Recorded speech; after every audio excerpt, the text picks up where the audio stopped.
do you have Kevin tonight? Yes, he's good to go. Okay, and then knowing the Celtics teams, what stands out about the way this version of the Celtics play? Similar concepts overall, but different guy leading the helm. Jaylen playing at a high level, and got some new pieces, young pieces that they've added, and obviously with the trade, shifting things around a little bit. So Peyton looks like he's doing what he usually did, comes in and gets buckets. I'll be having 39-16 on Monday, and then now with KD being back, what have you seen? What have you been encouraged by from the offense, from Alperen specifically, and then also from an execution standpoint on offense? What areas would you like to see the group continue to grow? For example, in half court. Well, Alperen, I think we want him to be aggressive regardless, and not take a back seat. Or when KD's out there, we're at our best when those two are going. And with him, I think I was impressed with. He stayed confident and aggressive. Missed certain shots the night before.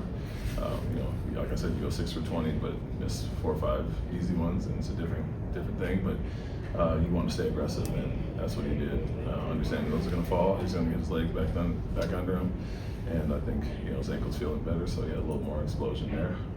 In the half court, more like I said, movement, pace in general.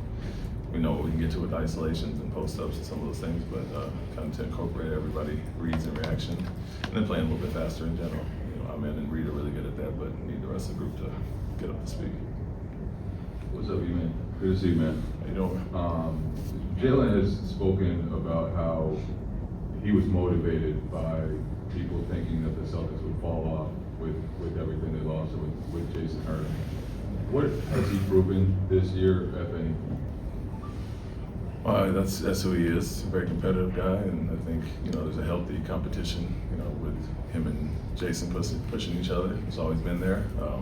So with that being said, you understand he's going to have more on his shoulders and kind of live for that moment. But not surprised. I would say he's a very capable scorer, and he could be a #1 scorer on any team in the league. And so with more opportunity and being the focal point, not having to share as much, that's expected of him.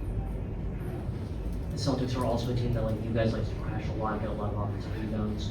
When you go against a team that has a similar ideology to you guys, does it help almost because you're preparing for them? You kind of see how the teams are preparing for you. What does that allow you guys to do? And you kind of self-scout that way. Yeah, I mean it's a little bit different. I think it's a lot from their wings. Long rebounds off the threes, and that was one of our few games we got out rebound on the offense. Man, we shot 55%, 65 from three, and held them in the 30s, and so there was more opportunities for them. But they got us 14-12 in the first game, and long rebounds is a big key. I think our bigs and wings were doing a good job inside, but the guards got to come back and crack back. So understanding that's getting the threes up and the long rebounds will be there. It's a little bit different than what we do, but it's effective. It's obviously a weapon of ours and something they do well off of those long shots. You and Joe seem to be cut from a similar cloth, I guess. Who do you think is the more intense coach out there? I don't know. I am who I am, and I think he is as well. We didn't spend that much time together, so I don't know if it's anything of our shared time more than who we are in general. And do you think that his ways, his peculiar ways in which he motivates his guys, do you think that's impressive or a way to get to his team different from other coaches? I think a lot of coaches kind of find their own niche and do their thing, and you learn from each other, guys you've been around. But at the end of the day, you have to be yourself, and that's it. You coached Peyton. He was at a different place in his career than he is now. Today, he's the most efficient isolation scorer in the NBA. Does that surprise you at all? Did you see that kind of offensive growth come in when he was obviously in a different place with small opportunities? Yeah, I don't think he was in a different place. I think he's always been who he is. It was opportunity more than anything, and I had 3 or 4 one-on-one meetings with him, and had to let him understand that, who we had just signed, and Dennis Schroeder was in front of him until the trade happened, and his opportunity would come. But I'm from the same city as Peyton. I've seen him since high school and win 4 state championships, and what he did at Oregon, and so he is always who he's been: confident, aggressive, but also itching to get that opportunity. So when Dennis and Josh Richardson, some of those guys got traded, he obviously stepped into the rotation with Derek White, and ever since then he's taken off.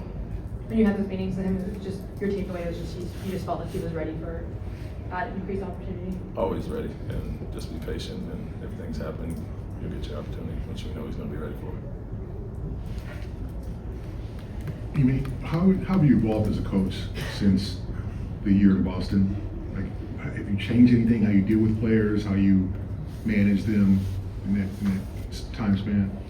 I mean, you are who you are. I think your foundation and your basics have to be what they are, and you kind of build around that. But different teams, different personnel, so you adopt different philosophies with who we have. And so, at times, we have guys we can give the ball to get baskets now, and that's you lean on that with Kevin and Alperen. But before that, we did it as a team, and Jaylen and those young guys were all growing, and so you base it around your personnel. And emphasis of ours is offensive rebounding and improving in those areas, and then you're working with the men and Reed to be point guards when Fred was there, kind of carrying the load. So patience has to be different with our young guys, but at the same time, I'm always going to be demanding and to the point and honest, and I think the guys respect that.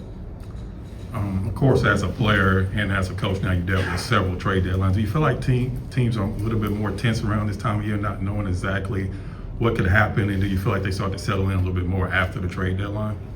That's always the case. Even if there's not much going on with your team, there's always some rumors out there. But some of our veterans have been through it quite a bit now, and we expect to do a whole lot, if anything. And so for us, it's not a big deal. But as you see names thrown out there, and people are definitely calling about our guys. So without having to reassure them, we just let them know we're not trying to do much, and it'll all be better tomorrow for a lot of guys.